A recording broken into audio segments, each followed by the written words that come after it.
Nah, di tengah gemuruh pertempuran yang mengoyak daratan Elbaf nih, kekuatan-kekuatan legendaris bentrok dalam pertarungan paling epik sepanjang sejarah dunia baru. Luffy dan Loki memimpin pemberontakan melawan para kesatria suci, sementara Bonnie mengejutkan semua orang dengan wujud dewa yang menggetarkan musuh bebuyutan mereka. Anak-anak raksasa diculik, Fujitora dan angkatan laut turun tangan. Di balik kabut peperangan itu, sosok kuno bangkit dari masa lalu. Siapakah yang akan bertahan di sana? Dari trauma Gunko akan Dewa Matahari Nika hingga rencana gelap Gorosei yang mulai terungkapkan. Setiap detik di Elbaf adalah langkah menuju titik balik dunia sendiri kan. Generasi baru versus sistem lama, kebenaran versus kebohongan, kebebasan versus tirani. Semua jawabannya itu akan terungkapkan dalam perang Ragnarok di Elbafnya. Siapakah yang akan menguasai takdir dunia baru sendiri, dari pihak Imu Gorosei atau bahkan dari pihak bajak laut revolusioner nih. Nah, ini akan menjadi pertempuran epik nakama. Ya sebenarnya, selamat datang teman-teman. Kita akan bahas alur cerita prediksi ini dengan Mimin di sini, Joy Boy The Library of Nika. Let's go, kita mulai ceritanya.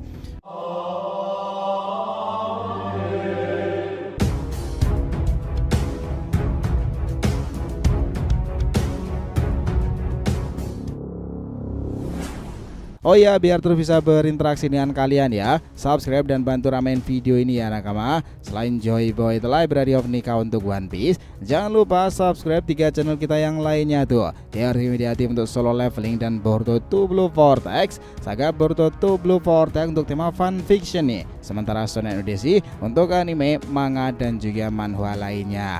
Jadi kita tunggu kalian juga muncul di sana pula ya. Let's go, kita masuk ke pembahasannya.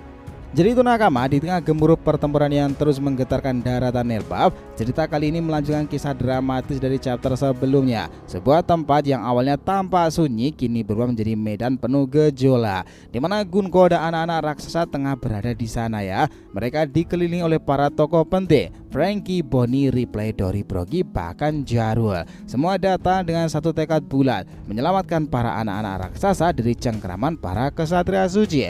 Namun ya, upaya itu bukanlah tanpa rintangan semata. Gunko dengan kekuatan luar biasa miliknya berdiri sebagai tembok penghalang besarnya. Dia menghadang siapa aja yang mencoba mendekat, ngebuat suasana menjadi semakin kacau balau kan. Di sisi lain, Ripley berusaha menarik anak-anak raksasa itu menggunakan tali khusus, tapi ternyata itu tidaklah cukup nakama. Tubuh anak-anak itu seolah-olah diprogram berjalan menuju satu titik, terlepas dari upaya penyelamatan yang dilakukan. Dan di titik itu adalah sebuah kapal awan yang berada di ujung cabang nomor 8, tempat yang sudah dipersiapkan sebelumnya oleh para kesatria suci. Meski akhirnya anak-anak itu tak mencapai kapal ya, ada satu celah yang terbuka di tempat itu. Para kesatria suci sedang sibuk bertarung. Tak satu pun dari mereka bisa mengawal kapal-kapal tersebut nih. Nah, melihat peluang itu, Ripley dan Jarul segera naik ke atas kapal itu dan ngebawa anak-anak segera menjauh. Ripley menduga jika anak-anak itu berada cukup jauh dari sumber kekuatan para kesatria suci, maka kendali atas mereka pun juga akan menghilang. Teori ini terasa masuk akal ya nakama, sebab setiap kekuatan memiliki batas dan jangkauannya tertentu. Kemungkinan besar wilayah Elbaf sendiri memiliki batas pengaruh dari kekuatan para kesatria suci loh. Maka ngebawa anak-anak itu ke wilayah dunia surga atau dunia bawah bisa memutus ikatan kekuatan tersebut sepenuhnya. Tapi rencana itu tak luput dari pengawasan Gunko nakama. Melihat Ripley dan Jarul mulai bergerak menjauh di tempat itu, Gunko segera menciptakan seekor burung dari kekuatan tanda panah miliknya. Teknik yang sama digunakannya saat berpindah dari dunia bawah ke dunia matahari. Kali ini burung itu jadi tunggangan untuk mengejar kapal awan tersebut. Namun langkah Gunko dihentikan secara tiba-tiba. Bonnie yang memperlihatkan dari jauh langsung bereaksi. Teknik distorted future dikeluarkan. Ia berubah jadi wujud mirip Dewa Matahari Nika tapi versi raksasa perempuan. Dalam hitungan detik aja Bonnie mencengkram Gunko rat-rat, menghentikan laju burung panahnya. Momen ini sangat mirip saat Luffy itu pernah menangkap Kizaru ya, hanya dengan satu tangan di Pulau Ege. Meskipun kekuatan Bonnie jelas tidak sekuat Nika versi Luffy yang asli, tapi itu cukup untuk ngebuat Gunko itu kerepotan. Ini menarik nakama, ketika Gunko memperhatikan sosok Bonnie itu lebih dekat, rasa takut mulai menyelimutinya nih. Wujud Bonnie yang menyerupai Nika, dewa yang selama ini menjadi ketakutan terbesarnya, ngebuat mental Gunko itu mulai goyah ya. Ketika Summer pernah menanyakan ketakutan terbesar Gunko, jawabannya adalah Dewa Matahari Nika. Kini ketakutannya itu menjelma nyata di hadapannya sendiri. Bonnie langsung menghadapkan tubuh Gunko ke tanah dengan kekuatan besarnya, ngebuat tulang-tulang Gunko itu retak dan tubuhnya terluka di tempat itu. Nah, meski luka-luka fisik bisa pulih ya, trauma mental itu tetaplah melekat. Selama Bonnie masih dalam wujud distorted future Nika itu, Gunko jelas tidak mampu bergerak di tempat itu. Tapi perlu diingat, waktu transformasi Bonnie itu sangatlah terbatas. Ketika waktunya habis, Gunko bisa aja kembali mendominasi lagi. Sementara itu, Luffy dan Loki bersama kelompok bajak laut New Giant Warrior berhasil naik dari dunia bawah menuju dunia matahari. Mereka berlalu cepat melewati jalanan menuju Kastil Aurus. Rutenya tidak singkat. Dari Kastil Aurus mereka harus menggunakan kapal awan menuju desa barat, lalu baru bisa mencapai area sekolahan Walrus, pusat dari pertempuran yang sedang berlangsung itu. Estimasinya perjalanan itu masih akan memakan waktu sekitar 20-30 menitan. Tak heran ya nakama jika perjalanan itu begitu panjang, sebab Pulau Elbaf memang puluhan kali lipat lebih luas dari pulau-pulau biasa. Dalam perjalanannya mereka juga harus menghadapi monster-monster mimpi buruk yang menghalangi jalan mereka. Di sini tuh meskipun bisa dikalahkan dengan mudah oleh Luffy, Loki dan Hajrudin, tetap saja kemunculan monster itu menimbulkan masalah tambahan tersendiri. Banyak dari monster itu justru menyerang pemukiman warga, merusak rumah dan membahayakan nyawa penduduk yang tidak mampu untuk bertaruh. Melihat hal tersebut, Hajrudin jelas tak bisa tinggal diam. Dengan jiwa kepemimpinan dan kebijaksanaan yang diwarisi dari Raja Harald, dia meminta Luffy dan Loki untuk melanjutkan perjalanan. Hajrudin bersama para anak buahnya akan menetap di tengah jalan untuk mengamankan penduduk dari ancaman para monster tersebut. Ini memang jadi akan semakin menarik lagi. Di tempat lain sendiri nakama, Fujitora dan pasukan angkatan laut terlihat semakin mendekati area sekolahan Walrus ya. Mereka telah berada di dunia matahari sejak beberapa waktu lalu. Armada besar itu dikirim langsung oleh Akainu dengan misi jelas, menangkap kelompok topi jerami dan memastikan rencana para kesatria suci tidak digagalkan. Dengan menggunakan Kenbun Soku Hakinya, Fujitora memperluas deteksi untuk melacak aura siapa aja yang ada di area itu. Dia merasakan kebenaran para kesatria suci dan juga aura kru Luffy yang menyebar di berbagai titiknya. Lebih jauh lagi ya nakama, ia menangkap kehadiran Scooper Gaban dan bahkan Luffy sendiri yang sedang bergerak menuju sekolahan Walrus. Di samping Luffy, aura kuat lain juga terasa. Sosok berat yang diduga adalah Loki, sang pangeran Elbaf yang menggemparkan dunia 6 tahunan lalu. Di sini informasi menarik bahwa Fujitora memberitahu anak buahnya bahwa Luffy kini bersama dengan Loki. Para marinir pun terkejut di tempat itu ya. Mendengarkan dua sosok berbahaya itu bersatu dalam satu medan tempur ngebuat mereka itu gentar di tempat itu nih. Reputasi Loki sebagai raksasa terkuat tak kalah mengerikan dari nama besar Luffy yang kini digadang-gadang sebagai Yonko paling berbahaya di dunia baru. Fujitora tetap tenang nih, ia menegaskan bahwa misi harus tetaplah dijalankan. Loki adalah bajak laut berbahaya dengan bounty yang masih aktif. Jika dia menghalangi angkatan laut, maka dia harus dianggap sebagai targetnya juga. Pertempuran besar di Elbaf memang memasuki babak-babak terserunya. Sementara itu nakama, jika Loki berani menghalangi misi angkatan laut atau bahkan ikut campur dalam urusan para kesatria suci, dia pun harus dilenyapkan tanpa ampun. Fujitora berbicara tegas namun tetap bijak nih, menunjukkan wibawa seorang admiral yang tahu kapan harus bertindak. Di sanalah para marinir pun langsung bersiap memposisikan diri mereka untuk menyerang jika memang harus berhadapan langsung dengan Luffy, Loki atau bahkan pasukan bajak laut lainnya loh. Situasi jelas makin tegang. Di sisi lain nakama, nasib Gunko semakin memburuk lagi. Meskipun kekuatan fisiknya bisa pulih, trauma karena melihat sosok Bonnie dalam wujud Dewa Matahari Nika itu masih menghantuinya. Selama transformasi Bonnie belum habis tuh, Gunko tetap tidak bisa fokus bertarung ya. Ini memberikan waktu bagi para sekutu Luffy untuk menyusun strategi dan menyelamatkan anak-anak raksasa sepenuhnya. Bonnie tahu betul bahwa waktunya itu tidaklah banyak. Tubuhnya sudah mulai menunjukkan tanda-tanda kelelahan karena menggunakan teknik distorted future terlalu lama. Ia menatap Gunko yang masih terguncang dan berbisik lirih ya. Kau takut dengan Nika kan? Maka kau belum pernah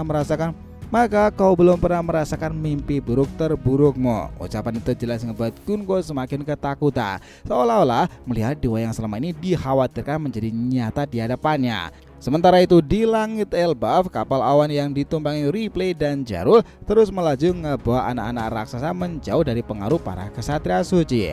Ripley memperhatikan kondisi mereka satu persatu. Wajah anak-anak itu perlahan tampak lebih tenang lagi, tidak lagi seperti dikendalikan. Ripley jelas mengangguk puas ya, merasa bahwa teorinya benar. Semakin jauh dari kesatria suci, maka semakin lemah kendali mereka. Jarul yang mengemudikan kapal awan pun berbicara, kita harus membawa mereka ke wilayah dunia bawah, di mana kekuatan para kesatria suci tidak menjangkau sama sekali. Ripley setuju karena jika mereka bisa sampai ke tempat yang benar-benar aman, bukan cuma anak-anak ini yang selamat, tapi juga rencana besar Luffy dan sekutunya untuk melawan kekuasaan para kesatria suci bisa lebih mulus lagi. Di sisi lain nakama, pertarungan demi pertarungan masih berkecamuk di seluruh penjuru Elbafnya. Franky dan Brogy yang sempat ngebantu menahan Gunko kini bergerak untuk menahan barisan musuh yang mulai datang mendekat. Mereka bersiap menghadapi siapa saja yang berani mengganggu misi penyelamatan kali ini nakama. Nah, di sanalah Dory menyiapkan serangan besarnya, mengangkat kapalnya yang legendaris sendiri. Ia mengamati langit dan melihat sesuatu yang bergerak cepat dari arah dunia matahari. Sebuah kapal angkatan laut. Dory langsung berteriak memperingatkan Brogy, bersiaplah kalian semuanya, mereka sudah pada berdatangan. Dan benar saja, kapal-kapal besar milik angkatan laut mulai muncul di atas awannya. Itu mengarah ke wilayah pertempuran. Nah, situasi ini makin mencekam lagi. Kembali kepada Luffy dan juga Loki. Mereka terus berlari menyusuri jalan menuju sekolahan walrus itu ya. Luffy melihat semangat seperti biasanya, tak sabar bergabung dalam pertempuran tersebut. Namun Loki justru terlihat lebih serius. Kita tidak bisa sembarangan Luffy. Elba bukanlah tempat biasa. Ini adalah tanah para raksasa. Salah langkah sedikit kehancuran bisa terjadi di mana-mana. Luffy tertawa kecil. Tenang saja, woi, kita di sini buat bantu mereka kan? Tapi Loki tak menjawab, matanya tajam mengawasi setiap sudut jalanan tersebut, memastikan tak ada musuh yang menyergap di tempat itu. Ia tahu bahwa musuh mereka kali ini bukan bajak laut biasa, tapi kekuatan elit yang memiliki pengaruh besar bahkan hingga ke langit sendiri.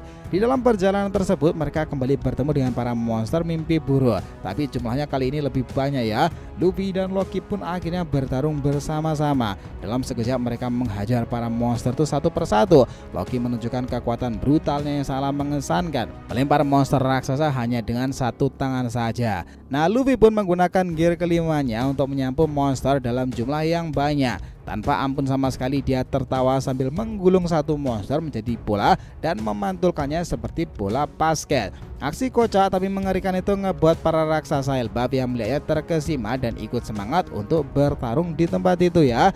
Nah, sementara itu nakama, di kapal angkatan laut Fujitora kembali memberikan perintah. Ia menyuruh satu armada kecil untuk mengejar Ripley dan Jarul yang ngebawa anak-anak raksasa. Jangan biarkan mereka lolos juga. Anak-anak itu kunci dari rencana para kesatria suci. Jika mereka berhasil diselamatkan sebelumnya, misi para kesatria pun juga akan gagal. Di sisi Ripley, ia mulai menyadari bahwa ada kapal angkatan laut yang membuntuti mereka. Kita telah dibuntuti. Aku akan aktifkan kabut ilusi di sana. Dia mengatakan seperti itu ucapnya. Kekuatan Ripley menciptakan kabut tebal di sekitar kapal awan, menyamarkan arah dan keberadaan mereka nih. Kabut ini ngebuat kapal angkatan laut kesulitan melacak posisi mereka. Jarul pun mempercepat laju kapal awannya. Kita harus masuk ke celah angin di pegunungan awan itu. Di sana mereka tak akan bisa untuk mengikuti. Mereka terus melaju berpacu dengan waktu dan ancaman dari musuh yang semakin dekat lagi. Nah, di saat kabut ilusi yang diciptakan Ripley benar-benar efektif ya, kapal-kapal angkatan laut itu mulai kehilangan arah. Para navigator kebingungan karena kompas tak lagi bekerja dengan sangat normal. Salah satu perwira itu berseru panik. Kabut ini sepertinya punya kehendaknya sendiri ya. Mereka mulai bertabrakan satu sama lain, ngebuat formasi kapal itu jadi terpecah. Nah, di kapal utama Fujitora itu tetaplah tenang nih. Haki pengamatan tingkat tinggi yang mencoba merasakan keberadaan anak-anak raksasa itu. Namun kabut ini tidak hanya menyamarkan pandangan tapi juga memanipulasi aura. Menarik sekali, dia mengatakan seperti itu. Musuh kita kali ini bukan hanya kuat secara fisik tapi juga sangatlah cerdas. Di sana ia pun memutuskan untuk tidaklah terburu-buru, menunggu momentum yang tepat untuk menyerang balik lagi. Sementara itu nakama, di medan tempurnya Bonnie sudah kehabisan tenaga ya. Transformasi Dewa Nikahnya itu akhirnya menghilang. tubuhnya terjatuh lemah setelah pertempuran dengan Gunko. Wajahnya puas karena berhasil mengguncang mental Gunko sendiri. Vegapunk sendiri dan Sanji segera datang untuk akan menjemputnya. Kita harus mundur dulu, dia butuh istirahat. Nah, Vegapunk mengatakan seperti itu. Sanji pun langsung ngebawa Bonnie pergi ke tempat taman nih, melindunginya dari potensi serangan susulan. Gunko yang kini mulai sadar tampak gemetar nih. Sosok Bonnie yang tadi berubah menjadi Nika masih terbayang jelas di kepalanya. Apa itu? Benar-benar dewa matahari kah? Gumangnya penuh ketakutan dan rasa penasaran. Ia belum tahu bahwa di balik wujud itu ada Bonnie, salah satu ancaman baru yang bisa mengubah jalannya peperangan kan. Di titik puncak Elbaf Nakama, dentuman besar terdengar lagi. Langit yang tadinya mendung berubah menjadi merah membara. Dari arah istana langit, siluet raksasa misterius muncul. Sosok itu ngebawa senjata dan menggunakan jubah dengan simbol-simbol kuno. Para prajurit Elbaf langsung bersujud.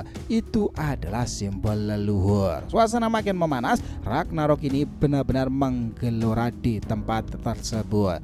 Karena itulah nakama, epilog kedepannya bakal lebih menarik jika seperti ini. Di balik kabut pekat yang mulai memudar, dunia pun perlahan sadar. Elbaf bukan sekedar negeri para raksasa saja, tapi pusat dari pusaran sejarah yang selama ini tersembunyi. Kejadian hari ini mengukir babak baru di dunia. Kekuatan kuno yang selama ini dianggap dongeng kembali muncul lagi kan. Sosok seperti Bonnie, Sanji, serta anak-anak Dory dan Brogy menjadi simbol perubahan zaman. Angkatan laut yang sebenarnya begitu percaya diri kini mulai merasakan ketakutan akan sesuatu yang tak bisa mereka kendalikan kan. Dunia membisikkan satu kalimat yang sama, era baru benar-benar telah dimulai. Sementara itu, jauh dari hiruk-pikuk pertempuran, para Gorosei dan Imu di Marijoa sendiri mulai menyusun rencana lanjutan. Mereka tahu apa yang terjadi di Elbaf bukan sekedar kerusuhan semata, tapi pertanda kehancuran sistem yang sudah lama mereka jaga pula kan.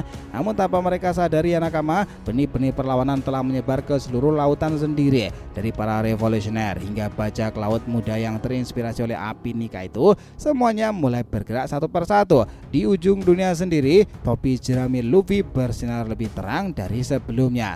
Masa depan dunia kini bergantung pada siapa yang berani melawan arus sejarah sendiri kan. Itu bakal menjadi pertempuran yang heroik sih.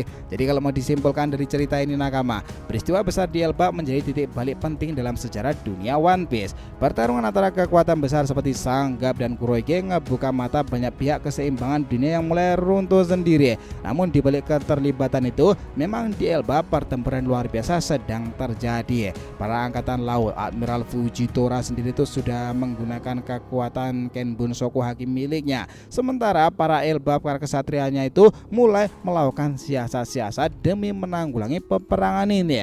Luffy dan juga Loki bersiap nih untuk menyambut peperangan heroik terbesar di abad ini dalam wilayah mereka Elbaf nakama. Itu akan menjadi adegan yang sangat menarik di cerita dunia baru sekarang ini. Sepakat? Jadi itulah tadi anak bahasa kita mengenai apa yang terjadi pada kisah One Piece ke depannya. Terima kasih banyak telah menonton cerita ini sampai akhir. Jika kalian punya pendapat langsung aja komentar di bawah nih dan kita akan usahakan respon nakama.